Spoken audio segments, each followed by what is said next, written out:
L'écho des savantes, le podcast scientifique pour ton panier pique-nique. Une question, une scientifique, une réponse, une production d'Acustica. Bienvenue dans l'écho des savantes, dans le cadre du mois de la santé avec Acustica.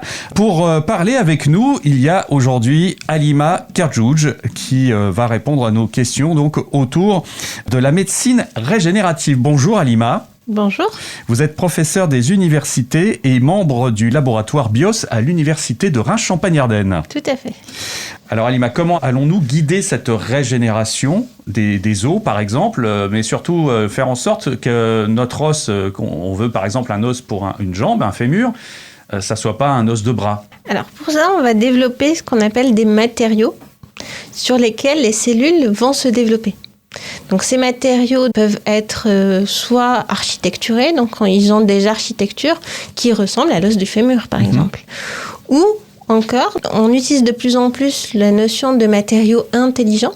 Donc c'est des matériaux qui vont, par leurs propriétés intrinsèques, leur rigidité, leur élasticité, leur composition, guider les cellules souches, donc les cellules régénératrices, pour former le tissu que l'on veut.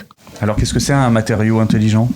Alors, un matériau intelligent peut être intelligent de par sa composition ou de par son module d'élasticité, donc sa rigidité. Mais pour vous donner un exemple un peu plus concret, on a une problématique qui est arrivée par des chirurgiens qui n'ont pas une voie d'abord accessible. Donc, pour venir insérer un matériau, ils n'ont pas une ouverture assez importante. Et eux, ils voulaient le matériau intelligent qu'on leur a proposé, c'est un matériau à mémoire de forme.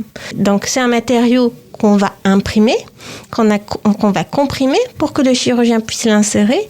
Et du moment où il est en place, il va se développer. Et ça se fait dans le cadre d'un programme européen qui s'appelle 3D4Med et qui regroupe des Belges, donc de l'université de Gand, de l'université de Mons, de l'université de Courtrai et des équipes françaises, donc de l'école des mines de Douai, de l'université de Lille et puis nous à l'URCA. Alors une fois cette matrice en place dans le corps, comment elle va se développer et surtout comment elle va bien se développer ? Alors elle va bien se développer parce qu'elle va permettre le recrutement in situ. Donc tous, on a dans le corps ces réserves de cellules pour venir réparer un tissu. Donc elles vont tout faire pour amener les cellules du corps à recoloniser la matrice, à reformer in situ le tissu et on espère qu'à la fin, ce matériau va complètement disparaître pour laisser place à un tissu néoformé. Est-ce qu'il y a d'autres propriétés à ces matériaux intelligents ? Oui, leur propriété, c'est de s'affranchir de l'utilisation des drogues. Alors, drogue veut dire super médicament. Ouais. Alors, les chirurgiens utilisent des facteurs de croissance. Et ces facteurs de croissance, en plus d'être très coûteux, ils vont entraîner une régénération aberrante des tissus. Et le but de ces matériaux intelligents, c'est vraiment de reconstruire à l'identique le tissu. Mais pas à l'excès, justement. Ouais. Pas à l'excès. Merci beaucoup, Halima. Merci. L'écho des savantes, le podcast scientifique pour ton panier pique-nique. Une question, une scientifique, une réponse, une production d'Acustica.